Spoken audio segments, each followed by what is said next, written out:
Over the past month or so, I've been researching how to find a monster dating website. It's exactly what it sounds like. If you're one of the lucky few to use the site, you can go on a date with any kind of monster straight from a nightmare with mixed results. I've heard rumors that it's turned out well for some people, but not so much for others. I was determined to find this website. Here I thought hooking up with a werewolf or vampire was just a crazy dream. Now I had a chance. I have no proof of this, but I think the site picks who gets to use its services. People can stumble on it to look, but only the special ones can sign up for the dating part. No one has been able to get a screenshot. Posts have said that the website looks like it's from the early 2000s. It had a section on the front page with profiles of creatures to date. They get booked up so quickly that it's better to fill out the blind dating profile. Since the website is only up for a few minutes after midnight, I didn't want to risk getting kicked off while trying to find the perfect monster to date. I wasn't picky. Any creature would do. It took me weeks of clicking around on forums and dead links to finally find it. My heart was racing when a random friend request showed up through a Discord a few minutes before midnight. The username was a string of numbers and letters. The only message was a link. It's not a good idea to click random links, but I was willing to nuke my computer for this chance. I waited until the clock rolled over and quickly opened the website. My hand shook from excitement as I flew to the dating profile page, ignoring the homepage. I wish I could be faster to sign up for a date or two with some of the monsters displayed. The low-res images showing cute girls with cat ears disappear within a few seconds, as they were instantly booked up. Another theory that's been put out there is the idea of this website catering to parallel universes. It would explain where all these monsters come from and how so many were booked for dates without it becoming mainstream news. The blind dating profile was simple. It asked for your name, phone number and email address, and ideal date. There was also a drop-down menu hidden near the bottom of the page asking for your preferred species. There were no promises you'd get what you asked for, but if a creature you wanted was free, then that's who they'd send first. I filled out my name and phone number, then went straight to the drop-down menu. I only had a minute before the site went down. I did want to pick werewolf from the menu, but it was in alphabetical order. And there were a lot of options. If I tried scrolling that far down, I would use up all my time. Most of the creatures' names I didn't recognize. But a word caught my eye. A hybrid. Would werewolves count as a hybrid monster? They were a human and a wolf mixed, so maybe. I clicked that and submitted my request moments before I got kicked off the site. I held my breath waiting and praying. People reported getting a text shortly after applying. Some got one even if they hadn't put in their cell phone number, and yet they got the message about a date. It felt like time was moving in slow motion when finally, a text from an unknown number came through. It had a photo of a stop sign at the end of the street I lived on saying my date would meet me there at 11 p.m. on Friday. The Discord message disappeared, and there was no history of the dating website on my browser. I knew this was legit. I grabbed my phone and replied to the text asking if the date could happen sooner. I think no one had ever sent such a message back to the mysterious number. I could almost feel the confusion through the phone. A few minutes passed, and another set of texts came through. "Does 11 p.m. on Wednesday work for you?" they asked. I wanted to press my luck and ask for anything sooner than that, but I accepted that time. The messages disappeared from my phone, leaving no traces behind of what I agreed to.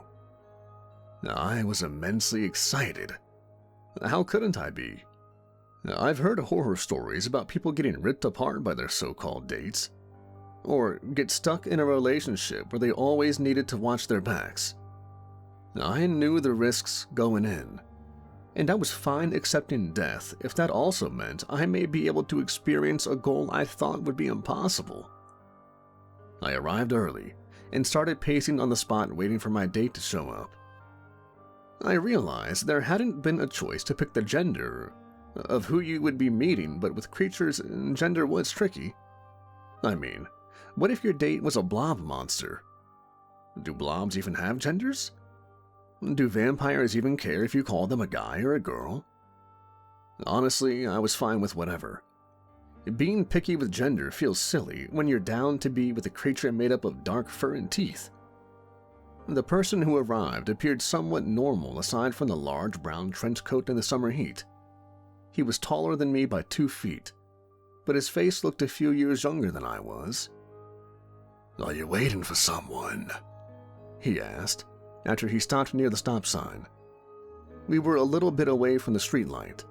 Shadows played over his face, giving away a hint of the monster he really was behind his human face.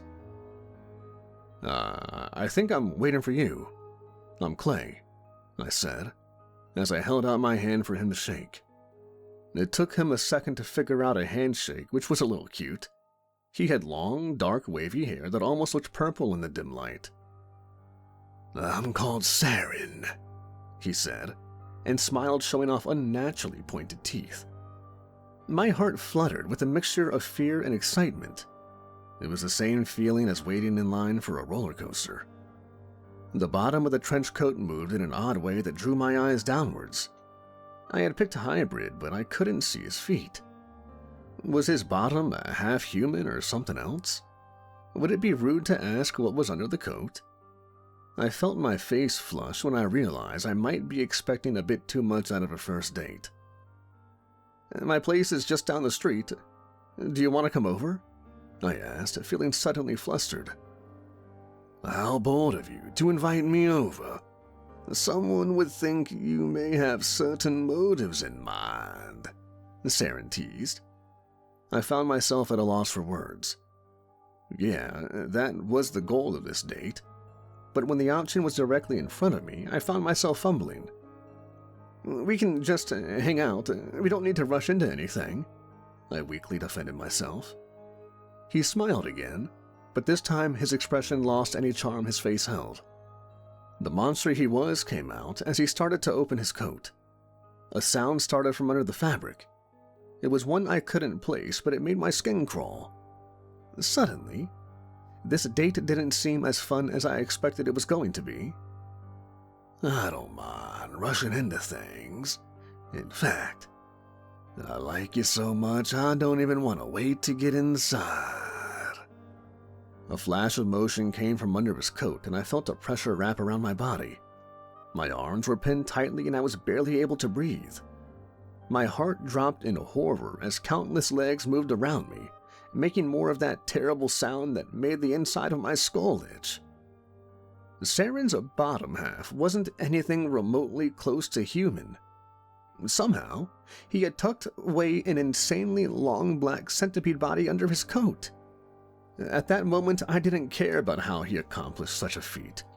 My brain was too fried from fear of the situation I found myself in. I thought I would have been fine with death. I expected that outcome. But I never would have thought creatures like him were out there. His smile grew when he saw my fearful expression and felt my body shake under his. His legs didn't stop moving as his body kept wrapped around mine, the tips of his legs quickly moving against my exposed arms. I jolted under the weight when a set of legs looked at my shirt for a second. "I won't be able to hold back devouring a cute little thing like yourself. It won't hurt too much, though," he whispered, his face getting closer to my own.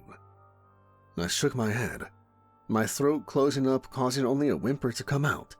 This wasn't what I wanted at all. His teeth were about to come down to rip away my ear when I finally was able to yell. "Get your gross, creepy legs off of me!" I shouted, and shut my eyes tight. The movement stopped. Dogs in the distance started to bark, and I thankfully didn't have to listen to the sounds of his legs constantly crawling. Carefully, I opened my eyes to take a peek in his direction. I thought he would have been angry or even amused by my outburst. Instead, he looked like someone had slapped him across the face. The grip lessened, and he drew his body away, hiding it again under his coat. Guilt started in my stomach. A neighbor came outside to quiet his dog. I didn't want someone to see us, so I took him by the wrist to drag him down the street to my place. Sure, it wasn't the best idea to let him know where I lived. The air of danger around him disappeared as he slumped against my couch. His face buried into the cushions, and he let his long body sprawl out over the floor. Do you want to pick up where we left off? I offered nervously. Sarin shook his head, still pressed into the cushion. I'm not in the mood. I sat down next to him, feeling like a jerk. Sure, he was going to eat me, but that doesn't mean I should have insulted him. I did sign up for this date, knowing the possible outcomes, and yet I acted like this. Do you find my body disgusting? He suddenly asked in a moody voice after he lifted his head. What? No. I partly lied. His top half was super cute. His pointed legs scuttled, causing my shoulders to tense up, revealing my lie. I was just surprised, that's all. I tried defending myself with hands raised. Sarin frowned disappointed over how the night was going. His body curled itself inwards, showing just how emotional he was under the surface. It's always like this. Everyone's fine being frisky with a monster until I show up. People pick a hybrid hoping for a dog man or a human with animal features. I've worked so hard to become a terrifying monster only to have your kind be disgusted by my body. I really felt bad. This poor guy had issues, and I wasn't helping at all. I wasn't sure what to say to make the situation better. Werewolves and dogmen are popular in media, so a lot of people think they're hot. Maybe we just need more exposure to your kind of creature? I suggested. His cheeks puffed up for a second, and his legs twitched in agitation. His face turned a slight shade of red as he refused to look at me. If you think dogs are hot, just get one and don't sign up for a monster dating website, he huffed. I didn't hide my disgust at the suggestion. There's a difference, okay? I said, shaking my head. How so? I think a human sleeping with a werewolf is crossing a line. At least I have the upper half of a human and the same kind of... Sarin stopped himself before he said something a bit too crude. His face turned an even deeper shade of red as he pressed his face back into the cushions, mortified over what he was about to talk about. He had a large, baggy sweater on under his trench coat, so I wasn't able to see what it looked like when his human half met his insect half. I knew I should have dropped it, but I couldn't help myself. How many dates before I get to see what you're working with? I joked, trying to lighten the mood. He let out a muffled scream, his head shooting up and his eyes filled with embarrassed tears. I never should have agreed to this. Your kind is horrible. Only good for food. I can't believe I put in so much effort to get my body looking like this, he hissed out. Okay, I was still acting like a huge jerk. I let him calm down for a minute. I'm fairly sure I traumatized him a little, even though he was the monster in the room. I'm sorry I embarrassed you, I started, and saw him pout and turn his head. I went into this date with some pretty crude expectations. I wanted to meet a monster that would get too excited during a passionate meeting and eat me, ideally after the passion part. Sarin's cheeks were still pink, but he was curious about my reasoning. I think most people would judge me for my ideal way to die. Even a monster sitting next to me seemed confused. You want to get eaten in the middle of... He found it too embarrassing to finish the question out loud. Why? The word spilled out and he instantly regretted asking. I smiled at him, fully understanding his confusion. I felt bad he got stuck with me that night. I have a disease that will cause my body to lose functions over time. I've seen my relatives die from it, and I don't want to end up like them. I wanted to go out on my own terms. but I also wanted my body to be used for something. I heard horror stories about people donating their bodies to science, then getting blown up in experiments, I explained, and gave him a little bit to let the information sink in. I don't understand how you decided on mating with a werewolf and letting it eat you, Sarin said with a raised eyebrow. Not just a werewolf. I'd be happy with any other sexy monster, I corrected, and then mentally kicked myself. Sarin curled his body in tighter, taking my words as an insult. I had rejected him earlier, and now I admitted I didn't find him attractive. Well, his top half was easy on the eyes. His bottom half was mentally harder to get used to. He let out a sigh, accepting that this date was a disaster. I suppose we're both stuck with a body that causes us problems. At least I was able to do something about mine. When I was born, I was a simple millipede. As I ate more human flesh, I gained this appearance. After all that hard work, I'm stuck with a form people turn away from. Again, a guilty feeling came to my stomach. It was just the sounds that were gross. I was honestly scared when you wrapped around me. I think you're very talented at being a dark and scary monster people would have nightmares about. Sarin looked a bit embarrassed over getting some unexpected praise. He wasn't fully agreeing with the statements, but he didn't ask me to stop. I looked back at his many legs, now correcting myself that he was a millipede and not a centipede. I suppose millipedes could be cute in the right light. I carefully placed a hand on one of the segments, feeling how smooth and warm it was. His back stiffened, but he didn't protest. I wanted to salvage this night for him, or at the very least, make Sarin feel better about himself.